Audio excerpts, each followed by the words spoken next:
And also, I'm not really all that interested in having it be an aquatic creature. Right. So I would actually just remove that part of it altogether. I would completely agree with that.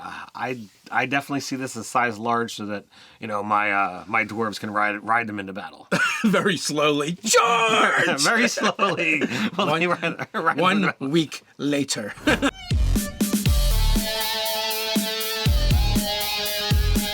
I'm Nerdarchy Ted. And I'm Nerdarchy Dave. Welcome to Nerdarchy, for nerds, by nerds. All right, what do we have on the chopping block today? All right, today we're going to D&Dize a real life dragon-esque creature known as the Volcano Snail, and we want to turn it into a D&D monster. I don't think it's going to get the dragon type, but it does have some similarities with dragons. It has scales like a dragon. Its outer shell is made of iron, so it's hard like dragon scales.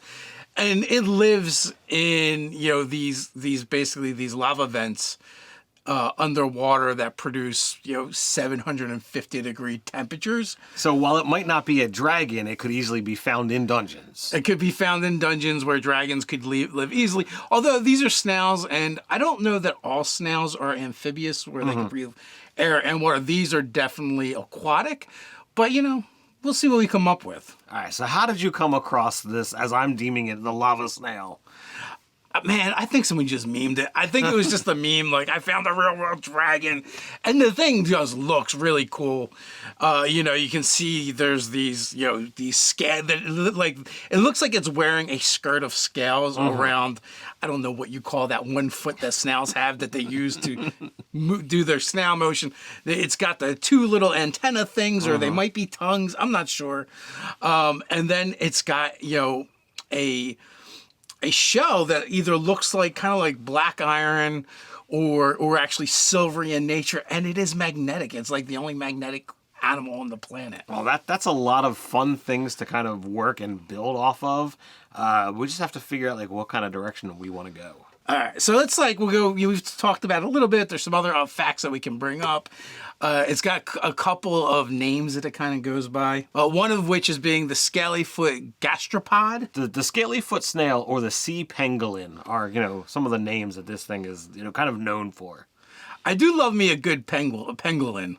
I don't know. I hear the name pangolin and I'm like, all right, what can I mix with penguin to make a pangolin? That's where my brain goes. Well, that's just weird because you wouldn't think that way looking at a pangolin. They're super cool. No, certainly not. They're like armadillos, but on like steroids. And lastly, they're only about an inch to like an inch and a half in size, so not very frightening unless you're going to use a swarm of them, maybe. So we're going to have to tweak some things to make this a good D&D monster. But I mean, that could be like the normal kind of thing. Maybe that's something that the wizards have as a familiar if you're like very much into metal or very much into like fire and that kind of stuff, or a combination. But we're talking about making this be a monster, so we gotta up that ante a bit. So we do already have a monster that to me seems very similar to what we're trying to do, but needs a little bit of tweaking. The Lava Snail is an elemental creature. It's from the elemental plane of Earth. It likes to eat precious gems and stuff. It has a cool shell that, has magical properties, or anti-magical properties, I should say, because it reflects magic. Super valuable. And it's like a CR3, so that actually would make a pretty good template. Yeah, I think building it off of that is the core foundation. Not only visually is it close to be what we're looking for, but we could kind of sub out abilities, to put other things in that make, more sense, like, the magnetic, property and the fire resistance kind of property, I think could be, easily done with this. The Lava Snail is already immune to poison and fire. So it's already partway there. But so what do we think as far as monster type? Let's start there. It's a real world animal, so that could very well just make it a beast. You can make it a beast. If the Lava Snail is an elemental, you could go in that direction. Part of me wants to be like, all right, this was a real world animal that has been altered and changed, which to me that means it goes in a direction of a monstrosity. So that's where I would lean. Okay, you're leaning towards monstrosity. I do like the idea that it is an elemental creature from the elemental plane of Earth. that finds its way here to the prime material plane. One, we want to bigginize it. Sure. We want to make it bigger. We want it to be medium or large at the very least, I think, in order for it to be a threat. So, and also, I'm not really all that interested in having it be an aquatic creature. Right. So I would actually just remove that part of it altogether. I would completely agree with that. I definitely see this as size large so that, my dwarves can ride them into battle. Very slowly. Charge! Very slowly. One week later. So, yeah, it's comical, but yeah, that would be funny. yeah. So, if we use the flail snail, it already has a decent armor class. I would bump that armor class to like a 20. Oh, yeah. So it's as if it's a suit of armor. We've got the skirt of metal scales. We've got the iron shell. So that would be very cool.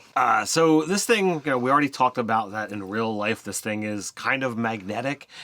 So like this could be a very, very mimic-like situation where like if you use a metal weapon and you attack with it, like it's just going to stick to it unless it decides to kind of let go, which that could be problematic. Or like it could use an action or something to literally try to draw the metal towards it. And, you could even go even crazier and try to have it, maybe it absorb stuff as well. I do like the idea of one, anything that you use that's metal to attack it with, well, you're going to have to make a strength saving throw in order to not have it get stuck. Then the other part would be, like you said, ability to basically it can exert itself and boost its magnetic field and pull things of metal towards it. Maybe this is a recharge ability that recharges on our 5 or a 6, and then it has a range of like 30 feet, or whatever the range is. Maybe it's 60 feet and the pull is 30 feet per round, that it can pull things closer, which is super helpful because it's a snail. It's not going to be super fast. Yeah. It's going to have like a climb speed and a walking speed, but they're going to be like 10. Right. But if it could, it could literally pull the weapons away from, the enemies or pull the enemies to it, that could be amusing right there. Yeah. Now, on the image of it, the picture of it, it shows like, I don't know if they're supposed to be the sensory organs, the eye stalks, right? But they don't look like that. They look kind of pointy. And if we're going, okay, this whole thing is kind of made with iron and infused with metal, I'm like, they're tongues that it shoots out to stab things with. Yeah, I like that idea that it actually has like tongue blades. It could literally like slash and stab with these things that are rigid when they want it to be and flexible when they want it to be as well. Yeah, so maybe it has a little bit of a reach, whether it's 10 foot or 15 feet. Maybe they reach a little bit farther than they look like they could, which also will help it with the fact that it's slow. It's slow. I mean, you've heard of someone having a bitten tongue or a sharp tongue, but this could take the cake. Yeah.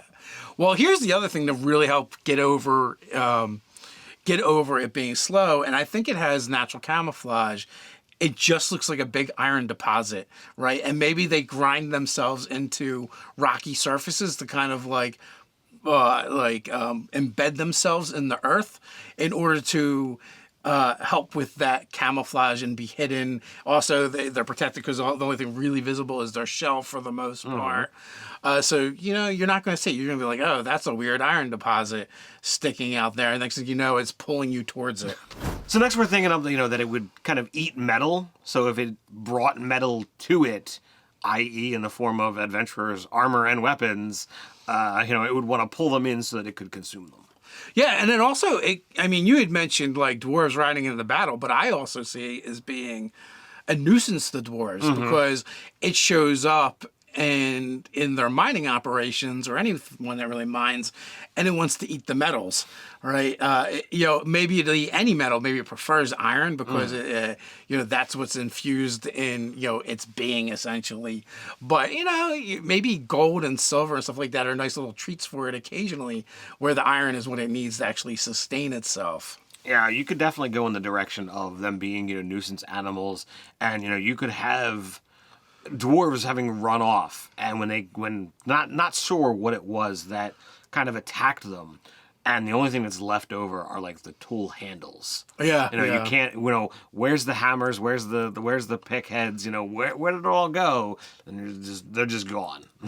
And for the most part, they usually show up in regions that have volcanic or magma activity, so deep underground. Maybe they're a huge problem for Drow as well because, they're underground, and Duergar more so than surface. But occasionally they wander off where, maybe they start off in these really hot locations, but then they just follow a vein of ore and they end up wherever they end up, 10 years later. So I was looking at this and, not only, could this be a thing, but anytime you start talking about this kind of type monster, the flail snail has a shell that has significant value. So I'm like, all right, well, if we make this, lava snail or, volcanic, monstrosity elemental, well, what kind of magical properties would be imbued upon the ore that makes up its shell or its hide? Is this a new material? Is this just a different kind of thing? My brain goes in that kind of direction. Well, as interesting as the shell is, I actually find the skirt, this metal scaled skirt, even more interesting because one, if you detach the hide with the scales still on it, you can then sew those together, connect those, and to make things like, I don't know, armor for a druid maybe. I don't know if that is considered metal armor or if that's hide because it's natural scales, because they technically are still metal, but it's from a hide. Yeah, it's a gray area. Becomes a gray area, and that's going to have to be between you and your GM as to whether or not that's going to be allowed. Yeah, whether your druid would accept that or not. But I think there's a lot of wiggle room here. There's a lot of room to have fun, and it's also a great example of being inspired from something in the real world to bring into your D&D game. This thing looks so alien and bizarre as it is. All you have to do is supersize it. And now I think it's a credible threat for D&D monsters. You have it wanting something that the D&D players' characters would have in their armor and gear. Maybe magic metal is a special treat for a delicacy. Maybe you have variants of this thing that has been successful at eating magical metals and has changed it forever. I was thinking that you could definitely do a whole slew of them, like maybe the core one is primarily based off of iron, but then you have one that's, a mixture of, golds and silvers, because that draws in more people and that brings more things to eat because it looks more valuable. So that would obviously, kind of be stronger. You could have one that's entirely based off of steel. And then, of course, as you just brought up, you have one that's consumed magic items, and you could grant it its attacks would be considered magical. You might need magic to actually hurt it, or at least Or what if it's been eating adamantium for the past decade, or something, or mithril for the past decade, or something along those lines, or star metal, or whatever your favorite fantasy metal is. Yeah. What do you guys think? Ted is clearly in camp monstrosity. I'm in camp elemental. Do you have one of those that you prefer, or maybe you're like, nah, it's still just a beast?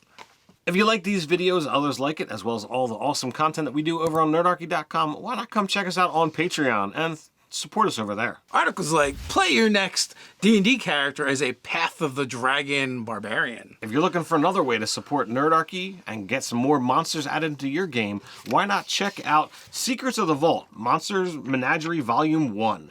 Game masters can never have enough creepy critters to put into our games. Inspired by our earliest days playing 5th edition, it's finally time for these creatures to become part of your world. Each new monster includes lore and tactics, plus new rules, ritual spells, and more. It's got the creature template Aberrant, 9 new creatures including the Booze Ooze, new rules for intoxication, a new ritual, Create Moss Hound. So let us know if you would use a Volcano Snail in your game. Do you think this is a good idea? Is this a real world dragon, or is it stupid? You can argue in the comments below. While you're down there, don't forget to like, share, subscribe. Go ahead and click on that notification bell. You want to. Quick reminder, we drop new videos here on the channel Monday, Wednesday, and Friday. So come on back, but you can't wait till then. No worries, we've got you covered. You can check out the card up top. Fearsome Undead Dragon, a.k.a. the Dracolich, Dungeons & Dragons Monsters. So until next time, stay nerdy. nerdy.